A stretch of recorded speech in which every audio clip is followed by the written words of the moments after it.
বলা হয়েছে তো নাকি? আলহামদুলিল্লাহ।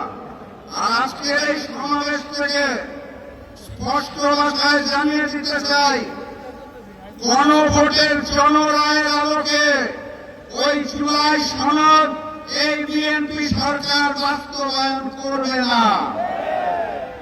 অতএব তাদেরকে বাস্তবায়ন করাতে হবে। আর আমাকে যারা প্রতিদিন প্রতিনিয়ত হত্যার হুমকি দিচ্ছেন তাদেরকে স্পষ্ট ভাষায় জানিয়ে দিতে চাই, বাংলাদেশের মানুষের সাথে বেইমানি করে দিল্লির সামনে মাথা নত করে আপনাদের মতো প্রতিদিন ধুকে ধুকে মরব না।